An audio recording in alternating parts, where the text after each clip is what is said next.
All right, YouTube, how you doing? Welcome back to the channel. It is Saturday. We got ourselves a 5-game NBA slate here today, February 22nd. Like we always do, I'm going to dive into each and every one of these games. I'll give you my prediction on the side. I'll give you my prediction on the total. Talk about any other plays like player props that we like within the game as well. But as always, guys, keep an eye down on the pinned comment of this video. That'll take you to all of my final plays, so I'm actually rolling with myself. If that does interest you, down in the pinned comment, absolutely free. All right, YouTube, how you doing? Welcome back to the channel. I tell you guys I'm a dummy all the time. They don't suck. They've just been sucking. Get them down to -3 for more juice than Jose Canseco in his prime. Tell me you're new without telling me you're new. So don't go jumping down my throat in the comments, right? If you want to fade me, or if you do want to ride me, this still leaves a bad taste in my mouth, right? And remember, more chins, more wins. All right, a few things to talk about before we get going with today's video. First off, our recap from yesterday. Another slight profitable day. I'm never going to complain about being in the green. That being said, the last couple days I've had two plays, or a few plays actually, that I was like, it just leaves a bad taste in my mouth, right? The only one here out of those 4 X's would be Mikal Bridges. He had 14 points and the Knicks got smoked, so he didn't play too much towards the end of the game. So it's like, we were on the right track. That was a good read. He did have enough field goal attempts to cash it, right? So it was a good read, just didn't get a great result. The bad news is the Kings, and we had the Kings plus 3.5. That doesn't come through. Domantas Sabonis over 17.5 points. Nope. And then the same game parlay, Kings plus 6.5. Sabonis 15 plus 10 plus. We're owed a little bit of a womp there because only the rebounds in that same game parlay hit. And you know what? Screw it. We're back in on the Kings being in the do not bet graveyard here. Right now we have Tyrese Halliburton in there, and we're putting the Kings back in. We've etched them in stone. This team has just screwed us all year long, yet somehow I have some sort of I just want to roll with them, and I think they're going to be good, and I get mesmerized by the lineup. I don't know why. My favorite color is purple. Shout out to this hoodie, but it's like, why do I keep rolling with the Kings? So they're on the DNB graveyard as of right now. We'll see how long they hang around in there. And honestly, like I said, it was a positive night, so I can't get the vibes going too low here, right? But the Kings just, tough to see. Our ride of the day also doesn't come through. Zach Edey here over 7.5 rebounds. Edey, what did he finish with? Finished with 6 rebounds and a 105-104 slight win over the Magic. I liked this spot here, right? I like the spot from Chica, and honestly, the plus 106 value seemed like there was value there, right? So unfortunately, this one doesn't come through, but I did like the look, and we did roll with it, and I saw a couple other people in the comments liking it as well. So, that was the ride of the day from yesterday. If you guys don't know what the ride of the day is, it's simple. Just use that hashtag ride of the day, or use ROTD in the comments as well with the hashtag, and give me your favorite play of the day. I jump on board with one person's play each and every day. Give you a shout out in the next video, win or loss. If you win, we continue to roll with your plays. If you lose, you gotta face the womp there. But I already womp myself too, so a couple womp early in the video. I also shout you out, by the way, over on my X/Twitter, which will be popping up here throughout the video, as well as on the Guy Boston Sports site with the final plays. But like I said, a couple things to talk about. The last thing I wanted to mention before we do get into the video, I'm flying a mile a minute here. I wanted to tell you guys that the Q&A with Paris, my girlfriend, is now live on the second channel. I'll put that link in the pinned comment as well. You can find it. We had a lot of fun. It's a long video. We had some drinks, answered some questions that you guys sent in and that type of stuff. So yeah, go ahead and check out that Q&A over on the second channel. All right, we ready to buckle up and dive into this 5-game NBA slate, huh? Hit that like button, hit that subscribe button. Let's start it off here. We got Chicago taking on Phoenix. I wouldn't say either one of these squads are in a great place right now, but I would say Chicago's in a worse spot than Phoenix. Now, Phoenix on the road as favorites just does not seem to be clicking. In fact, on the road this season, just in general, covering the number 39% of their games. So I don't love the fact that I am going to lean towards Phoenix here, but the reasoning and I guess rationale is fairly simple. I think the Chicago team has given up. Now, you might look at that overtime game against the Knicks and say, they only lost by 2, right? The Knicks, quite honestly, and should have honestly, smoked them, right? The Chicago team didn't look all that tremendous. Overall, I think they're like 41 of 103 from the field. New York didn't shoot all that well. I think they only shot like less than 30% from 3. Like, yes, that was a close game, but based on what we saw from Chicago pre-All-Star break, I still think that this team is just in a bad spot. I will say this, if we do roll with Phoenix and they lose, and I'm saying roll with and as in make a final play, in a five-game slate, there's a chance it's a final play. If we roll with them and they don't cover, they blow it for us again, I think right there looks like a Phoenix Sun logo could be right there next to the Kings, because we have been burned by the Suns, no pun intended, a few too many times. But why do we also like them other than just the spot, right? Well, the Chicago team, who loves to shoot the three ball, has actually been struggling making threes. That was their entire offensive identity earlier on in the year. They also do, like I've been saying, they don't have the personnel for it, but they score really well in isolation. They just don't have the guys to isolate. The Suns are very good at defending isolation. Pick and roll, the Bulls are kind of like a middle-of-the-pack team. The Suns, fairly good in terms of preventing that. Now, when it comes to those threes, they're going to shoot a ton of catch-and-shoot threes. Not as many pull-up threes. The Suns do struggle to some degree there, but still, the Bulls have not been making their shots. So even though they have the opportunities, they're doing it a lot, and the Suns kind of struggle with it. I haven't seen the field goal percentage from them, right? In the last 10 games, they're shooting 35% from above the break. They're shooting 37% from the corner, the right corner, and then 39% from the left corner, which isn't all that bad. But I do think Phoenix should be able to handle them here. Now, we take a peek at the injury report. Everyone looks like they're good to go right now. No injuries other than Cody Martin. Cody Martin. On the other side of things, Vucevic is questionable. Josh Giddey's questionable. We have Iodasumo is questionable. I guess all three of them are probable, so that's good. You have Pat Williams out. So there's a lot of injuries on the Bulls side as well. So I think there's some reasoning other than just the spot that we would like Chicago. Phoenix does play tomorrow. I will throw that in there.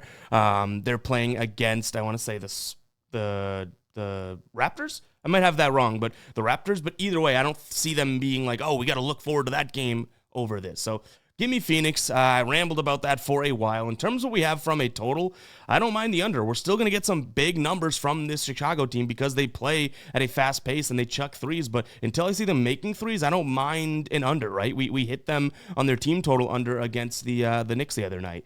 Player prop-wise, nothing really like that I'm loving in this game. I would say Devin Booker could be a good spot here in terms of his points plus assists, but to me it is a high line, right? Right now his points plus assist line is at 33.5. His last three games, 27, 26, 25. Now he's been a little banged up, but still, those don't seem like the most consistent numbers if we're looking for 34. So that would be the lean. I think it's a good spot from a good matchup, but his recent trend hasn't been there. Philly taking on Brooklyn. What do we do with this one? Philly, who is a team that just has lost, 5 or 6 straight games. I know they haven't covered in 7 straight games. They're laying 11.5 points here. Joel Embiid, good to go. I mean, their only injury is Lowry, Gordon, and Edwards. So their starting lineup, Maxey, Grimes, who they acquired, and then Kelly Oubre, Paul George, and Embiid. That's not all that terrible, right? Going up against a D'Angelo Russell-less Brooklyn team. So Keon Johnson, Williams, Jalen Wilson, Cam Johnson, and Nick Claxton are going to be the starters for Brooklyn. I do think Philly wins this game. I think that they're the far better team, but 11.5 points, this team can't string together anything right now. Like I said, I think they win this one, but I don't know. Psycho alert alarm worthy? Give me Brooklyn plus the 11.5, even without D'Lo. I just think that this game's probably like an 8-point win for Philly. I don't think I touch it myself with my own hard-earned money, but I would also definitely not touch the Philly side, right? Am I crazy? This Philly team right now certainly does not deserve to be laying 11.5 points the way they've been playing. Like, Embiid hasn't looked fully in sync yet. They were just double-digit favorites over Toronto and lost that game outright. That was pre-All-Star break, but still. So I just can't really see this being a good spot for Philly. When we look at it from, on the court and whatnot, this is a Philly team that likes to score inside. Brooklyn honestly hasn't been terrible at preventing points in the paint. In fact, if we jump into the dashboard, and I can explain how to get access to our Guy Boston members only dashboard in just a second, you could see here, this is the shooting zone in terms of field goal percentage last 10 games. Again, Philly likes to score inside. They also shoot the three, but likes to score inside. Look at this. In the paint, right, which is not necessarily where Philly's scoring from, but restricted area we'll get to in a second, 35.7% against, which is a really good field goal percentage. Even down here, 65.8, that's not that half bad of of a field goal percentage again. So if Nick Claxton is healthy, I do think they defend the paint fairly well. You can even see over here, they're kind of a middle of the pack team in terms of, defending the paint overall. Now, if we want to take a peek at this 10, right, that's where Philly likes to shoot from. Overall, you can even see, they kind of look like they take pull-ups more often. Brooklyn, a tremendous pull-up defense in terms of pull-up jumpers. Then even down here, last 3 games, the number 1 team in terms of points allowed from 3 and top 10 on the season. So yeah, I do think that this could be a spot where Brooklyn plays decent defense and stays in it. So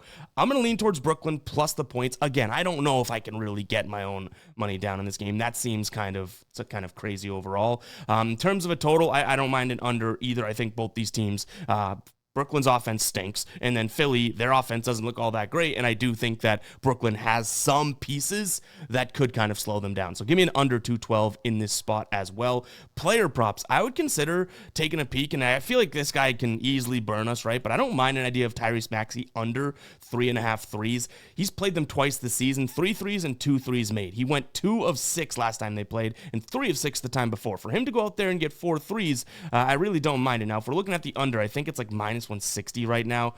That is fairly juiced. So yeah, you might want to bring that down, maybe get some good value on the 2.5. But overall, I don't think Maxey has the best of nights scoring here, so I wouldn't even mind him under in points. But the hard part is that he's going to get the volume, right? Like if we look at his under in points, in his last 30 games, he's gone over in 80% of those, 24 times.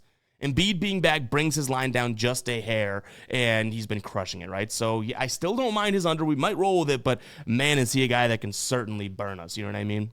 And all right, in terms of how to get access to the dashboard, so over on the Guy Boston Sports site, which is the link down in the pinned comment, you head over to the members area, you go to NBA dashboard, boom, it's right there, right? We already logged in and loaded him, but you can see you get the dashboard. You can open it up, each and every game broken out in a visual format, pulled from multiple different websites, so you have all the information consolidated right there. You can zoom in. When I'm traveling or flying, I guess that's also traveling, I like to print these out and bring them on the plane and kind of scribble on them, and it really just helps my research process. So yeah, really cool stuff, guys. Again, this is over on the Guy Boston Sports site. All you have to do is become a member. If you are not logged in or you do not have a membership, currently you'll see this page when you go to the members dashboard. So say we want to go to the NBA dashboard. Okay, we're not logged in. Oops, membership required. The membership levels we have right now, the ones that are relevant would be the all sports dashboard, meaning you get access at this price as long as you want to stay in the membership for all of our members only dashboards, right? And then we also have the NBA dashboard, which is $2.99 per month right now. Super cheap, right? Less than a Starbucks. I mean, both these less than a Starbucks. You're paying it once per month. The reason we're still offering the all sports dashboard, even though there's one dashboard available, is because our MLB dashboard, which this is also a lower price than we'll be launching at, our MLB dashboard, which I consider one of, if not our best dashboard out there, will be included in this. And if you get in now at $4.99, you get that price when MLB rolls around. This will be jumping a few bucks by the time MLB season comes around. So I just figured leave that available for you guys. You can lock in if you want. Figured it might help a few people out saving a couple bucks there. But that's how to get access to the dashboard. Again, GuyBostonSports.com. Become a member. Really cheap for a lot of information. Like I think that price point is just so we can monetize it, right? Like that is the amount of information in there. I know we get the comments all the time that this is a crazy price and all that. It's like it's not necessarily the cash cow. It's monetized, but I want more people to have it than this premium tool. All right, Denver taking on LA. I think this one is or should be a good game, barring injuries, right? Maxi Kleber out. He's been out. Luka Doncic and LeBron both listed as game time decisions. They are listed as probable, so that's good. And then Jamal Murray is listed as probable, as is Aaron Gordon. So if everyone plays, I think this is going to be obviously a good game, but unfortunately, we don't know if everyone is going to play. I like the Nuggets in this spot. Nuggets at home feels comfortable, especially when the Lakers haven't been playing all that well on the road this year. And the Nuggets covering in nearly 60% of their games at home this season, which obviously is something we like to see when they're at home, right? At home this year, they are 20-8. The Lakers just 14-14 overall on the road, and 48% of their games they've covered in. So we definitely have an advantage on that side of things. A few things that I would also want to look at using our dashboard here is the fact that Denver, we know they like to score at the rim and in the paint, right? Number one team this year in terms of points in the paint, the Lakers. the 7th most amount of points allowed in the paint. So that's obviously a leg up there. And we saw this game back in November. Now, obviously, the Lakers, a much different squad then, right? We did have, I want to say Aaron Gordon was out of that one, so he's on the injury report here, but this was an Anthony Davis and LeBron game. Anthony Davis only scored 14, LeBron only scored 18, so keep in mind the Lakers didn't play their best basketball, but it was still on the Lakers floor, a 127-102 win for Denver. Denver dominated, especially in the paint in that game. They shot 61% from the field. They did, and I think they shot like 50% from three, but 61% from the field. They got theirs down low, which is obviously what we're hoping for in this one. So yeah, I'm gonna lean towards Denver. I think that they dominate the paint. Now, where we go from a player prop perspective, it's hard because Jokic's numbers are going to be crazy, right? Like, and that's fair and it makes sense. I think his points is at like 29.5, his assists is at 10.5, his rebounds is at 11.5. But doesn't this scream Jokic night? Like, I know his PRA is 49.5, but what down low are the Lakers going to throw at him? You know what I mean? Like, they don't have, Jackson Hayes is going to get bullied by him. They want to throw in any of the, the Dorian Finney-Smith, Rui Hachimura looks down low as well. It's like, what are we doing? So I don't mind Jokic. The thing that would keep me off of it is that it's just such a high line. And honestly, at that point, if Jokic goes off, I might just like holding a Denver, -6 ticket, right? Like, I think that could also be the move here. So Give me Denver. In terms of what we have from a total, I do like the idea of the Nuggets scoring points today, but I think the Lakers may struggle. So this might be two ships, sailing past each other in the night. Give me a Nuggets team total over and then a Lakers team total under. And quite honestly, what I like more there, I think the underside. Right now, let's get an updated line. You can get the Lakers team total. Yeah, I really don't mind this, actually. Lakers team total under 120.5 right now for -140. That's a lot of juice, but it's nothing out of our wheelhouse, right? I'd actually probably mentally peg that at like -160. So it's like, yeah, books, don't hear that and then change the line. But yeah, I think that we're getting a few cents of value there. So yeah, give me under 120.5 for a Lakers team total. That's not something I mind on the road. All right, real quick, before we do jump into the last two games, guys, go ahead and check out Sleeper. Their Sleeper Picks app is awesome. Right now, they're offering a Kevin Durant 0.5 points line. I know Kevin Durant leaving a bad taste in a lot of people's mouth, including my own, and the ride of the day from Omri, right, from a couple nights ago. That's all well and good. 0.5 points. All right, we're not looking for his normal line, just 0.5. Get that for us, KD, and it cashes our square there. But they're also still offering the Play 5, Get 55 deal right now, which is really, really cool. Guys, go sign up for Sleeper. Again, it's a $5 entry in your first entry as a new customer, right? You get 11x that. You get 11 $5 free plays over on the app. Whatever you win with those, you keep in your app, and your bankroll grows in there. Why not 11x your money? Go check out Sleeper. The link is going to be down in the description as well as the pinned comment. If you don't know what Sleeper is, I've been using it for nearly like 3 years now, maybe just over 2, right? What you do is you pick more or less based on player set projections. You put them into an entry. The more you put in, the more your potential payout grows, right? And the more you win, the more you get paid out. What's really cool about Sleeper is the fact that each and every one of those entries you put in, like this Durant 0.5 point square, it changes the payout dynamically. It doesn't follow a fixed payout structure like a lot of the other DFS player prop apps out there. So go check out Sleeper, guys. That link, again, will be down below in the description as well as the pinned comment, whichever one is easiest for you to get to. All right, let's dive into the last two games here. Utah and Houston. Both these teams are playing on a back-to-back, right? Houston played Minnesota and the Jazz OKC. So both teams on a back-to-back. That'll be important to note here. This Houston team really has been struggling. I mean, they beat Minnesota. I think that was a quality win, right? They were favored in that game. It is a quality win. Obviously, Minnesota banged up. Like, Anthony Edwards ended up playing. No Rudy Gobert. Mike Conley did play, but only like 20-something minutes. So it was a half-healthy Minnesota team, but still, Houston kind of needed that, right? And they've won now 3 of their last 4. They have and had been struggling. Utah losing by, was it 20-something to OKC? Yeah, I mean, makes sense. OKC, best team in the league right now, debatably, undebatably, however you want to look at it. This spot, I don't think I love Houston on a back-to-back. It's hard to want to get to the Utah side of things, especially with that low number at 7.5. But to me, I just, unless Fred VanVleet may play. If Fred VanVleet plays, sure, give me Houston. But I think we would also might see Colin Sexton, which is obviously a huge piece here. So, yeah, Utah.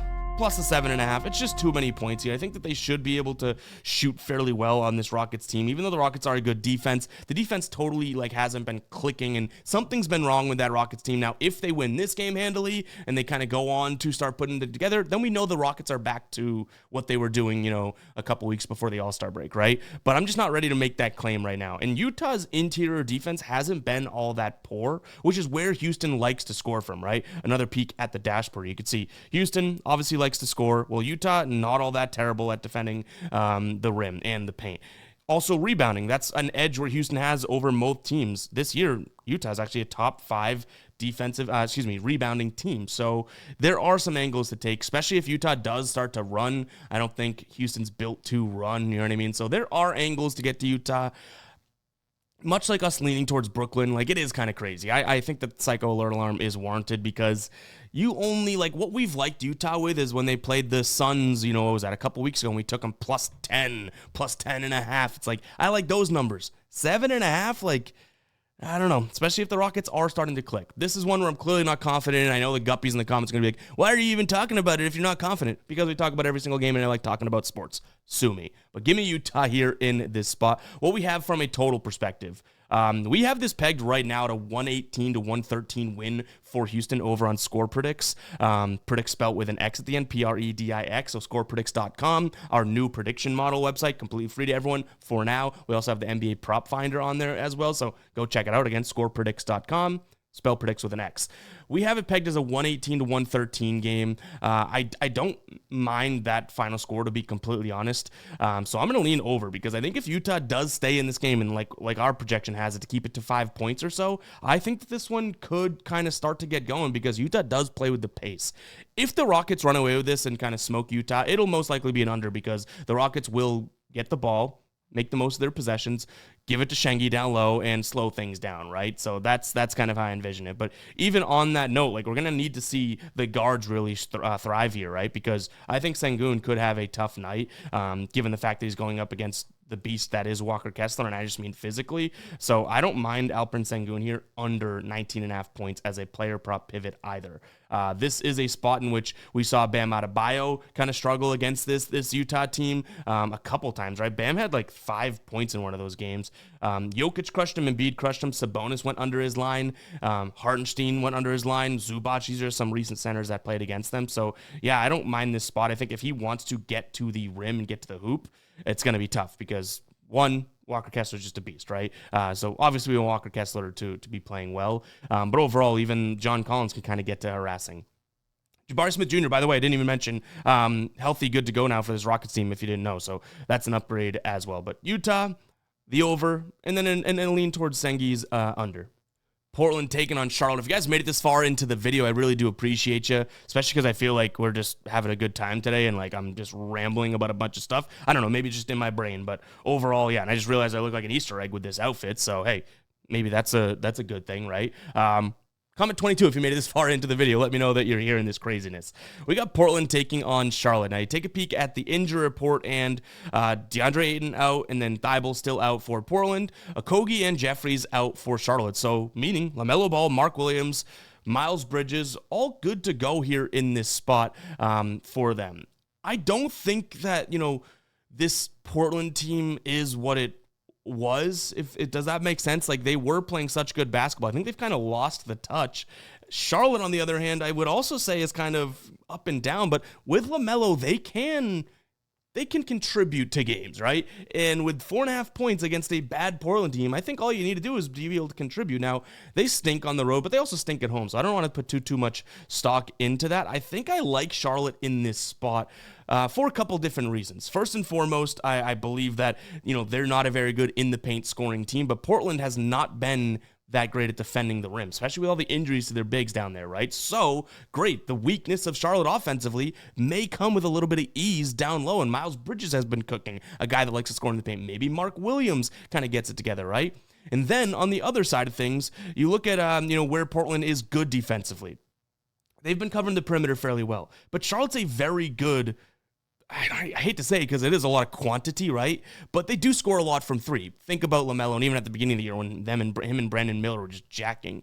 So I don't want to say that they shoot a great percentage or they're very efficient, but that's where they score their points. They can combat that decent Portland defense up there. And another couple things. So right now, Charlotte runs the most pick and roll in the entire league.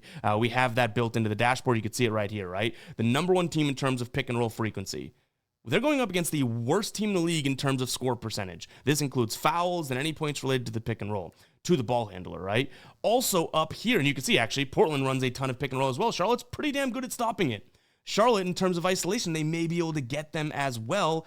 Portland runs a ton of, isolation, and Charlotte not bad defensively. So as weird as it may be, I think the Charlotte defense can kind of step up in this game as well. There's a chance that I go Charlotte plus 4.5. I mean, yeah, we talked about Utah and Brooklyn, these underdogs that we were liking, and I was like, I don't know if I can put my money on them. There's a chance that I could roll with Charlotte here for sure, which is crazy to say out loud, but not even psycho alert alarm worthy. I think that there's a good chance that Charlotte is a final play tonight, weirdly enough. In terms of where we go from a total perspective, I don't mind the idea of an under, but I don't know. Maybe I'm getting too infatuated right now with Charlotte, which is a scary thing to say. Kind of like Portland's team total under as well. It's almost like I'm talking like the Charlotte team is one of the top defenses in the league. I understand that, but right now you can get Portland under 115.5, minus 135. That doesn't scream bad spot to me, right? So yeah, I don't mind it. We're also going to take a peek. I already mentioned where I think the Charlotte's going to be able to score and whatnot. I don't mind LaMelo Ball in this game.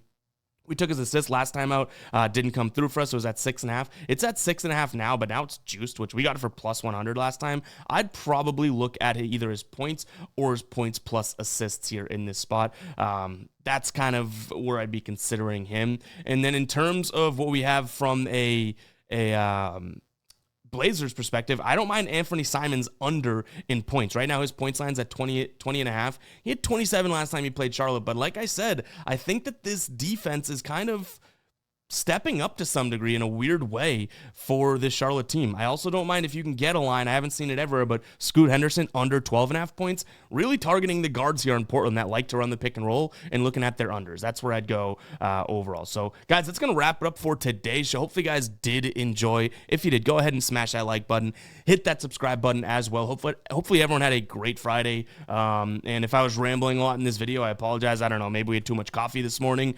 5-game slate. We put a lot of effort into these, so maybe that's it. But you know what? I know a lot of people out there like the rambling and whatnot, and me just being me. So we're going to keep doing that. But we'll catch you guys in the next one, all right? Peace out.